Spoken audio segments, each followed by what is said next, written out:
राधे कृष्ण दोस्तों, मित्रों। अब क्या होता है कि किसी से प्रेम किया, वो उसने किसी और से कर लिया।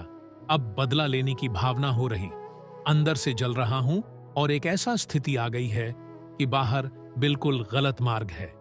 तो ऐसी स्थिति में क्या करना चाहिए? तो मित्रों, ऐसी स्थिति में चुपचाप सह जाओ और अपनी गलती मानो। अपनी गलती मानो कि हम बिना पहचान किए, बिना परिचय किए इस तरह से भरोसा रखा। नहीं तो किसी से प्यार करने के पहले कुछ दिन तटस्थ भूमिका निभाओ। देखो, व्यक्ति का स्वभाव क्या है। केवल तुम्हारा शोषण करना चाहता है कि प्यार करता है? वो जो तुरंत हमारे आकर्षण में आकर प्यार दिखाने लगे, तो समझ लो ये व्यक्ति प्यार नहीं कर रहा, ये केवल वासना का भूत है। भूत मिटाना चाहता है, चाहे लड़की हो चाहे लड़का हो। मित्रों, हम प्यार करने के लिए मना नहीं कर रहे हैं, लेकिन किसी एक का चयन करो और आजीवन निर्वाह करो। तब तो तुम्हारा प्यार पवित्र और सुरक्षित माना जाएगा। इसे जानते हो क्या कहते हैं? व्यभिचार जो कई मर्दों से संबंध रखे, उसे क्या कहते थे हमारी समाज में? जो कई स्त्रियों से संबंध रखे, वो क्या होता है? आज इसे खिलवाड़ समझा जाता है। इसलिए हमारे बच्चे और बच्चियों की बड़ी बौद्धिक इस तरह की हानि हो रही। फ्रेंड बनना निषेध नहीं है दोस्त, तो स्कूल में 50 होते हैं, लेकिन दोस्त का मतलब गंदा आचरण तो नहीं होता है। तो आप गंदा आचरण के लिए क्यों करते हो? दोस्त बनाओ। आपको एक दूसरे से विवाह करना हो तो माता पिता को सम्मिलित करो और पानी ग्रहण संस्कार करो, फिर जाओ गृहस्थी में आनंद लो। लेकिन अब आधुनिकता चल गई, एक लिव इन रिलेशन चल गई। वो पति वरण करेगी तो वो पति के साथ रह पाएगी, या ऐसा पुरुष पत्नी को अपने प्राण प्यारी मान पाएगा? अब जब ये नहीं होगा तो क्लेश, अशांति, ये सब बढ़ता ही चला जाएगा। पर वास्तविकता देखे तो भोगों में सुख है नहीं।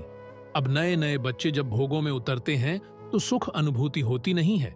ये तो फिर वहीं व्यसन करते हैं। ड्रग्स है, गांजा है, चिल्ले, ये सब जीवन बर्बाद हो रहा है। बच्चे का तो आप लोग जैसे विघ्न जन हैं, संभालो हमारी नई पीढ़ी को।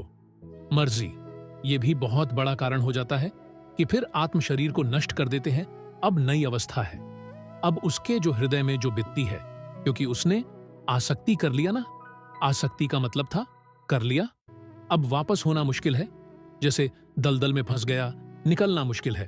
अब वो आसक्ति से पीड़ित है तो नशा करता है और नशे में अपने को नुकसान पहुंचाता है। इसलिए नाम जप करो। और ये तो सोचना मत, बुरा स्वप्न मान के छोड़ दो। कभी सपने में भी दिखाई दे तो कभी नहीं। ऐसा कभी मत करना, नहीं तो जीवन बर्बाद हो जाएगा। जेल जाओगे, नरक जाओगे। समझ रहे हो? अब उसी ऑफिस में जाना पड़ता है जहां वो हैं, तो फिर अभी कोई फर्क नहीं। बहादुर बनो। अगर वो दिखा कि मैं तेरे से अच्छा हूं, मुझे तेरी जरूरत नहीं, और जब दोस्त हंसे तो तुम भी हंस लो। पागलों के बीच में हंसने में क्या जाता है? उसको बुरा थोड़ी कहा जाता है। मस्त रहो, जिंदगी को आनंदमय बनाओ। भाई, हम सबसे प्रार्थना करते हैं।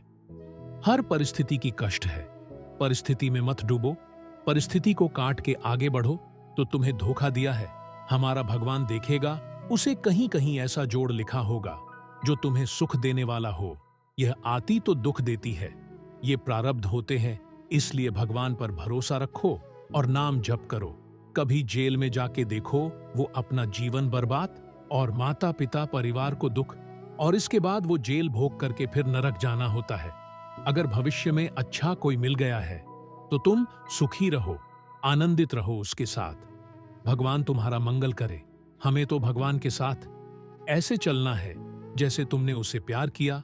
ये भक्ति मार्ग है, यह अपना मार्ग है, ठीक है। और जिसने धोखा दिया उसे आशीर्वाद दो कि तुम जिससे प्यार करते हो उसके साथ सुखी रहो। इसलिए कोई बदले की भावना नहीं रखनी है। नाम जप करते रहो, अपने आप ठीक होते जाओगे। उस विश्व के पालनहार ठाकुर पर भरोसा रखो। राधे राधे।